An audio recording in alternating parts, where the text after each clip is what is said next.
আসসালামু আলাইকুম। শুরু করছি এমপি তামিম সরকার পর্ব ১৩। লিখেছেন কাফাতুন্নেসা কবিতা। খুব কম সময়ে এমন যায় যখন সরকার বাড়িতে রক্তের বন্যা বয় না। তামিম ঠান্ডা মস্তিষ্কে থাকে এবং তার রাগ কন্ট্রোলে থাকে। কিছু মানুষ থাকে না, যাদের সারা জীবনটাই কেটে যায় হৃদয়হীন, ভালোবাসাহীন, মমতাহীনভাবে। কিন্তু তারা যখন কারো মায়ায় আটকায় তখন পুরো পৃথিবীটাই এক করে ফেলতে পারে তাকে নিজের কাছে রাখতে। তামিমের বেলাও ঠিক তাই হয়েছিল। সে জীবনের ২৮টি বছর একজন হিংস্র মানুষ হিসেবে কাটিয়ে দিলেও সুভা তার জীবনে আসার পর তার পাথরের মতো মনও গলতে শুরু করে দেয়। তামিমকে দেখলে সবাই ভয় পায়, কিন্তু তামিম চায় এই সবার মধ্যে সুভা যেন পড়ে। তামিম চায় সুভা তাকে ভালোবাসুক, খুব ভালোবাসুক, তাকে নিজের বুকে আগলে রাখুক, তার আঁচলে বেঁধে রাখুক তামিমকে।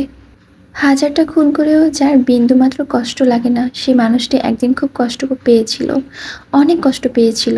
যেদিন সে শাড়ি পরার অপরাধে সুভার গালে থাপ্পড় এবং আগুন দিয়ে তার হাতের অনেকটুকু অংশ পুড়িয়ে দিয়েছিল।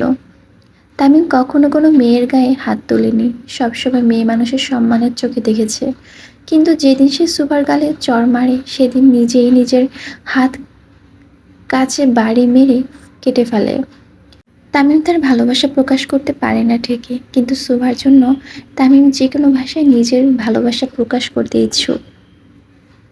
ইলেকশন যত ঘনিয়ে আসছে, তামিমের ব্যস্ততাও তেমন বেড়ে যাচ্ছে। কিন্তু ৫ দিন পর সে তার শখের নারীকে নিজের করতে চলছে, সেটা সবসময় তার মাথায় চলে। খুব সকালে ঘুম থেকে উঠে তামিম, আজকে তাকে যেতে হবে পার্লামেন্টে। বিরোধী দলের নেতারা আজকে নতুন করে কোনো ধামাচাপা দেওয়া বিষয় তুলে আনে, সেটা দেখার জন্যই তামিমের সংসদে যাওয়া। কিন্তু তামিম একা নয়, সাথে তানভীর সরকারও যাচ্ছে, কারণ সামনে এমপি নির্বাচন। আর জনগণের ভোটের মাধ্যমে এমপি নির্বাচন হওয়ার পর সংসদে মন্ত্রী নির্বাচন হয়। ৩০০ আসনের মধ্যে যেই দল বেশি সংখ্যা ভোট পায় সেই দল ক্ষমতায় আসে এবং তারা নিজেদের মধ্যে থেকে একজনকে মন্ত্রী নির্বাচন করে। তামিম এমপি নির্বাচনে জয়লাভ করবে, এটাতে শতভাগ শিওর সে। কিন্তু সংসদে এই ৩০০টি আসনের মধ্যে ২৯০টি আসনের ভোট তানভীর সরকারের দলের পক্ষে যেন আসে, এটা নিয়ে তামিমের পরিকল্পনা শেষ নেই। এর মাঝেও তামিমের একটি খটকা লেগেই থাকে। তাদের দল ক্ষমতা অর্জন করার পর প্রধানমন্ত্রী হিসেবে তানভীর সরকারের জায়গায় কারো চালাকিতে অন্য কাউকে দিবে কিনা, এটা নিয়েও বেশ সন্দেহ বাকিতে আছে তামিমের মনে। কিন্তু তাদের চিন্তার কোনো বিষয় নেই। যেখানে টাকা দিয়ে বাঘের চোখ পাওয়া যায়, সেখানে মাননীয় স্পিকারের খুরশিদ আলমকে যে কেনা হয়নি সেটা বলা বাহুল্য। সব কিছু যেন তানভীর সরকারের পক্ষে হয়ে, সেটা নিয়ে তামিমের লীল চক্র। প্রতিদিনের মতো আজকেও সেম একই গেটআপে বের হয় তামিম, কিন্তু আজকে সাদা পাঞ্জাবিতে একটু যুবরাজ লাগছে তাকে। তামিম নিচে নেমে দেখে তানভীর সরকার তার জন্য অপেক্ষা করে বসে আছে নিচে। আসসালামু আলাইকুম আব্বাজান, শুভ সকাল। ওয়ালাইকুম আসসালাম বাবাজান, ঘুম ঠিকঠাক হলো? জি আব্বা। চলেন তাহলে বের হই, নাস্তা পার্ট অফিসে করব। জি ঠিক আছে আব্বা। তানভীর সরকার এবং তামিম সরকার বের হয়ে যায় এবং তাদের পিছু থাকে হাই সিকিউরিটি জন। গাড়িতে বিভিন্ন বিষয় নিয়ে আলাপে মগ্ন থাকে তানভীর এবং তামিম সরকার। তামিম এবং তানভীর সামনে পিছনে ডেস্কে বসে, তাদের আশেপাশে বাকি এমপি এবং বিরোধী দলের এমপিরা বসে। সকাল 10:30টার সংসদে আলোচনা শুরু হয়। মাননীয় স্পিকার আসার পর সকলে দাঁড়িয়ে তাকে সম্মান প্রদান করে এবং ধীরে ধীরে কার্যক্রম শুরু করে। আজকের পার্লামেন্টের বিষয় ছিল তানভীর সরকারের বিরুদ্ধে দুর্নীতির অভিযোগ। মোখলেস বসু আজকে খুব কড়া একটা মুড নিয়ে বসে। না, তানভীর সরকারকে আজকে হেনস্থা এবং আসন্ন প্রধানমন্ত্রী নির্বাচনের থেকে সরাতেই হবে। মাননীয় স্পিকার, একজন প্রধানমন্ত্রী যদি সরকারের টাকা মেরে নিজের পকেটে ভরায়, তাহলে দেশে কিভাবে চলবে? মোখলেস বসুর কথা শুনে তানভীর সরকার চুপচাপ বসে থাকলেও তামিম খুব কড়া নজরে ঘাড় বাঁকিয়ে তাকায় তার দিকে। তিনি আরও বলেন, তানভীর সরকার গত ১৫ বছরে দেশের সাধারণ জনগণের টাকা মেরে নিজের পকেটে ভরিয়েছে। এই সরকারের উচিত তাকে মন্ত্রীর থেকে বাতিল করা এবং আসন্ন নির্বাচনে তানভীর সরকারের দলকে বহিষ্কার করা। এমন চোর দ্বারা কি দেশ চলে মাননীয় স্পিকার? আই অবজেক্ট মাননীয় স্পিকার। তামিম দাঁড়ানোর সাথে সাথে মোখলেস সহ বিরোধী দলের নেতারা একটু ঘামতে শুরু করে। তামিম চোখ বন্ধ করে নিজের রাগ কন্ট্রোল করে। এটা সংসদ না হলে যদি অন্য কোথাও হতো, এতক্ষণে মোখলেস বসুর 4 টুকরো লাশ বুড়িগঙ্গা ভাসত। প্রসিড। ধন্যবাদ মাননীয় স্পিকার। তামিম একটু বাঁকা হাসি দিয়ে মোখলেস বসুর দিকে তাকায় আর তার নোট সামনে নিয়ে বলতে শুরু করে। মাননীয় স্পিকার, গত 15 বছর ধরে আমার মন্ত্রী তানভীর সরকার এই দেশ এবং দেশের জন্য কি করেছে সেটা জনগণের জানা, এবং রাজস্ব করের প্রতিটি হিসাব উনি দিতে পারবে। কিন্তু মাননীয় স্পিকার, যিনি আসলে চুরি করে কানাডার বেগুনপাড়ায় নিজের কোটি কোটি টাকার অবৈধ সম্পত্তি করেছে, সে কি নিজের চুরির হিসাব দিতে পারবে? তামিমের কথায় বাকি নেতারা তাদের ডেস্কে হাত দিয়ে তালি দিতে থাকে, যার অর্থ তারা তাকে সমর্থন করেছে এবং একমত। অপরদিকে মোখলেস বসু ঘামতে শুরু করে। মাননীয় স্পিকার, গত 15 বছর যাবৎ তানভীর সরকার নিজের সম্পত্তির হিসাব দিতে পারবে, কিন্তু আমার বিপক্ষ বন্ধু তো তার গার্লফ্রেন্ডের হিসাবে দিতে পারবে না। সেখানে সম্পত্তির হিসাব দিবে কিভাবে? তামিমের কথায় মোখলেস বসু আপত্তি প্রকাশ করলেও তা অবরোল হয়ে যায়। তাকে থামিয়ে তামিমকে বলতে দেওয়ার সুযোগ দেওয়া হয়। মাননীয় স্পিকার, বিষয়টি এমন হলো না, বউ আমার কিন্তু সংসার করছে আরেকজন, মানে নিজের লুঙ্গিতে গিট্টু না দিয়ে অন্যের লুঙ্গি সামলাতে যাচ্ছি। এদিক দিয়ে নিজের লুঙ্গি খুলে সম্মান শেষ। আবারও সংসদে ডেস্কে করতালি ধ্বনিতে মাতুলিত হয়। মাননীয় স্পিকার, যার বউ তার সামলানো উচিত। নিজের অবৈধ বউ ঘরে রেখে আরেকজনের বধূতা নিয়ে কথা বলা আর হেগে নিজের গুড় নিজে খাওয়া একই কথা। মোখলেস বসু বলে, আই অবজেক্ট মাননীয় স্পিকার, যদি তামিম সরকারের কোনো প্রমাণ না দেখাতে পারে তার এমপি পদ বাতিল করা হোক। তামিম সুন্দর মতো কিছু নথি পেশ করে সকলের সামনে, যার দ্বারা এটা প্রমাণ হয় যে সে মোখলেস বসু একজন অর্থ পাচারকারী। তাই আসন্ন নির্বাচনে তার মন্ত্রিত্ব বাতিল ঘোষণা করা হয় এবং তার সকল সম্পত্তি দুদক দ্বারা জব্দের ব্যবস্থাও তামিম করে। সংসদ শেষে তামিম এবং তানভীর সরকার বাকি নেতাদের সাথে পার্ট অফিসে যায়। নির্বাচনে আর 1 মাস বাকি। এর মাঝে তামিম কোনো ঝামেলা চায় না। প্রায় সারাদিনই তামিমের কাটে ভীষণ ব্যস্ততার মাঝে। এর মাঝে তেমন কারো কোনো খোঁজও নেয়নি সে। কিন্তু হঠাৎ তার ফোনে একটি নোটিফিকেশন আসে, যেটা দেখার পর তামিমের মাথা 90 ডিগ্রিতে ঘুরে যায়। তার রাগের পারদ চোয়াল শক্ত হয়ে যায়। তামিম উঠে তার জিপ নিয়ে বেরিয়ে যায়, সাথে তার পঞ্চপাণ্ডবও যায়। সুবার হাত পুড়ে যাওয়ার ফলে বাসা থেকে বের হয় না সে। সারাদিন বাসায় কাটে তার সময়। কিন্তু বিকেলবেলা কলি কাকলি তাকে জোর করে বাইরে নিয়ে যায়, তার মন ভালো হবে বলে। সুবার মাও খুব জোর করে, মেয়েটার মন একটু হলেও যদি ভালো হয়। সুবার নর্মাল চিকেন কুর্তি পরে মাথায় ঘোমটা দিয়ে বেরিয়ে পড়ে বান্ধবীদের সাথে। তারা 3জন মিলে আরশিনগরের ছোট লেকের পাড়ে যায়। বিকেলবেলা বাতাসে গাছপালা দুলতে থাকার দৃশ্য দেখা মনোমুগ্ধকর। আজ অনেকদিন পর সুভার মন ভালো হয়ে যায়, কিন্তু সেদিকে বিকেলবেলা প্রায় বখাটে ছেলের আড্ডা দেয় এবং মেয়েদের ইফটিজিং করে। সুভা এবং তার বান্ধবীরা ফুচকা দোকানে দাঁড়ায়, অর্ডার দিয়ে সুন্দর মতন দাঁড়িয়ে থাকে, কিন্তু কিছু বখাটে ছেলেরা তাদের উদ্দেশ্য করে অনেক কমেন্ট করে, যেটা স্বাভাবিক নয়। সুভাও এবং তার বান্ধবীরা উঠে অন্যদিকে যেতে থাকে। শুধু শুধু ঝামেলা দরকার নেই। অনেকক্ষণ হাঁটার ফলে পা একটু ব্যথা লাগে সুভার, আর হাতেও বেশ টান টান ভাব অনুভব করে। সুভার নিজের হাতের দিকে তাকিয়ে হাঁটতে থাকে। হঠাৎ বেখেয়ালিভাবে হাঁটার জন্য সামনে কারো একজনের সাথে ধাক্কা খায় সে। তাল সামলাতে না পেরে যখনই পড়ে যেতে নেয়, তখনই সামনে থাকা ব্যক্তিটি তার কোমরে ধরে তাকে নিজের সাথে মিশিয়ে নেয়। হঠাৎ এমন হওয়ায় রাগান্বিত হয়ে সামনে তাকাতে সুভা পুরো শরীর ভয়ে ঠান্ডা হয়ে আসে। সামনে থাকা ব্যক্তিটি চোখ অসম্ভব লাল। খুব শক্ত করে তামিম সুভার হাত ধরে। তামিম সুভার হাত খুব শক্ত করে ধরে তাকে নিয়ে গাড়ির কাছে যায় আর ধাক্কা মেরে গাড়িতে বসায়। খুব জোরে গাড়ি স্টার্ট দিয়ে নিজের ব্যক্তিগত পার্টি অফিসে চলে আসে তামিম। সারা রাস্তা সুভা খুব ভয়ে থাকে, আজকে না জানি কি হয় তার সাথে। তামিম গাড়ি থামিয়ে সুভাকে টেনে নিয়ে তার চেম্বারে ঢুকায়। সেখানে পূর্ব হতেই তার কয়েকজন লোক ছিল। তামিম চেম্বারে ঢুকে সুভাকে ধাক্কা দিয়ে নিচে ফেলে দেয় এবং দরজা লক করে এক পা করে সামনে বাড়ায়। তামিমকে এগোতে দেখে সুভা উঠে পিছাতে থাকে। কার পারমিশন নিয়ে বের হয়েছিলি? কারো না। তামিম সুভার কোমর ধরে, এক হাত দিয়ে টেবিলে থাকা জিনিসপত্র ফেলে দিয়ে সুভাকে টেবিলে ফেলে তার উপরে ভর দিয়ে ঝুঁকে পড়ে। তামিম সুভার বাহুতে খুব জোরে চাপ দিয়ে ধরে, যার ফলে পুরা জায়গায় আবারও ব্যথা পায়। আমার লাগছে তামিম। লাগুক, তোকে যে জানে মারতেছি না এটাই অনেক। প্লিজ মাফ করে দেন। সুভা খুব জোরে জোরে কাঁদতে থাকে। আমার ডিকশনারিতে মাপ বলতে কোনো শব্দ নেই সুভা। দোষ করছিস, শাস্তি পাইবি, পেতেই হবে। তামিম নিজের পাঞ্জাবির হাতা উপরে উঠাতে থাকে আর সুভা ভয়ে বাড়তে থাকে।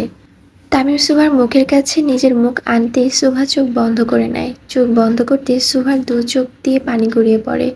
তামিমের সেদিকে কোনো ধ্যান নেই, তার রাগের কাছে কোনো কিছু মেটার করে না।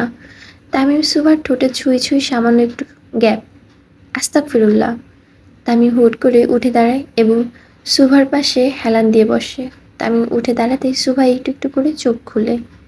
বিয়ের আগে এত কাছে আসলে গুনাহ হয় সুভা? সুভা চোখ বাঁকিয়ে তামিমের দিকে তাকায়। একটু আগে তো তামিম নিজেই সুভাকে জোর করে যাচ্ছিল, আর এখন এমনভাবে বলছে যেন সুভা নিজেই তামিমের কাছে এসেছে। জাতে মাতাল। তাহলে ঠিক লোকদের মতো ভয়ঙ্কর লোক মনে হয় না দুনিয়াতে কেউ আছে।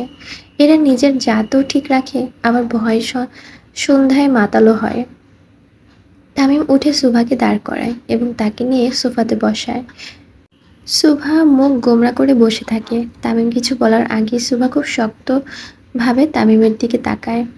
আপনি অনেক ভয়ঙ্কর তামিম। সুভার কথা শুনে তামিম হেসে ওঠে আর সুভার বাহু ধরে তাকে নিজের দিকে ঘুরিয়ে নেয়। তামিম নিজের হাতে সুভার চোখের পানি মুছে দেয়। আমার ভালোবাসার থেকেও ভয়ঙ্কর সুভা। তামিম সুভার চুল ঠিক করতে করতে বলে, তোমার উচিত হয়নি আমার চোখে পড়া। প্রেমিক হয়েছ তাতে এই অবস্থা। বউ হলে কেমনে সামলাবা আমাকে? আমার ইচ্ছে বিরুদ্ধেতে বিয়ে করবেন তামিম? সুভার কথা তামিমের কান অব্দি যেতেই তার মস্তিষ্কের রগগুলো আবারও জেগে ওঠে। কিছুক্ষণের জন্য চুপচাপ হয়ে যায় তামিম। তার চোয়াল এতটাই শক্ত হয় যে যে কোনো সময় সুভাকে গিলে খেতে প্রস্তুত। তামিম উঠে চোখ বন্ধ করে উল্টো দিকে ফিরে। বাড়ি যাও সুভা। তামিম তার লোক দ্বারা সুভাকে বাড়ি পাঠিয়ে দেয় আর নিজের চেয়ারে গা এলিয়ে বসে। বেশ অনেকক্ষণ তামিম চুপচাপ বসে থাকে, যতক্ষণ না সুভাকে বাড়ি পৌঁছে দিয়ে তার লোকেরা তাকে ইনফর্ম করছে। সুভা বাড়ি যাওয়ার সাথে সাথে তার লোকেরাও তাকে জানিয়ে দেয় যে সাবধানে, সুভা বাড়ি পৌঁছে গেছে। তামিম তার চেয়ারে খুব আরাম করে বসে সিগারেট ধরিয়ে টান দেয়। মাহি। জি ভাই। ব্যবস্থা কর। ওকে ভাই। সুভা বাড়ি আসতেই তার মা বাবা হাজারটি প্রশ্ন তীর ছুঁড়ে দেয় তার দিকে। সুভা এসবে এখনো অভ্যস্ত, কিন্তু মাঝে মাঝে নিজেকে নর্দমার নোংরা কীটের মতো মনে হয় সুভার। বাবা মা যখন একজন সন্তানকে অন্য চোখে দেখা শুরু করে, তখন তার জন্য পুরো পৃথিবীটা কালো অন্ধকারে ভেসে যায়। সুভা নিজের রুমে এসে দরজা বন্ধ করে কান্নায় ভেঙে পড়ে। এভাবে কি একজন মানুষের জীবন চলে? এমন কি কেউ নেই যে তাকে এমপি তামিম সরকারের হাত থেকে রক্ষা করবে? সুভার পক্ষে লড়াই করা সহজ নয়। একজন এমপির বিরুদ্ধে লড়াই করলেও প্রধানমন্ত্রীর ছেলের বিরুদ্ধে কিভাবে লড়াই করা যায়? তামিমের 2 সেকেন্ডও লাগবে না তাকে এবং তার পরিবারের পৃথিবীর ম্যাপ থেকে গায়েব করতে। আজকাল সততা টাকার নোটের ভারিতে চাপা পড়ে যায়। বলা সহজ, প্রতিবাদী হয়ে লড়াই করো, কিন্তু যে দেশের মন্ত্রীর হাত রাঙানো, যে দেশে আপনি প্রতিবাদী হয়ে ঠিক কতদিন বাঁচবেন এটাই বলা বাহুল্য। সুভা তার পরিবারের কথা ভেবে খুব মুখ বুঝে সব সহ্য করলেও আজকে তার পরিবার চোখে সব থেকে বেশি দোষী সে নিজেই। একেই বোধহয় বলে নিজের হাতে বিষ পান করা, মরা। কিন্তু তামিম তো অন্য কাউকে পছন্দ করে ঝর্ণা। কিন্তু তামিম তো আমাকেই বিয়ে করবে ফুপি। তামিম আমার অবাধ্য ছেলে, ওর যাকে পছন্দ বিয়ে করতে পারবে। মা হিসেবে আমি জোর করব না, আর আমার ছেলে খুশিতে কেউ আসলে সেটাও সহ্য করব না। কথাটি বলে আয়েশা বেগম চলে যায় রান্নাঘরে, আর ঝর্ণা বসার ঘরেই বসে থাকে। একটা মেয়ে পারে না এমন কোনো কাজ নেই ফুপি, তাই তামিম ভাইকে বশ করা খুব বেশি কঠিন বলে মনে হয় না আমার।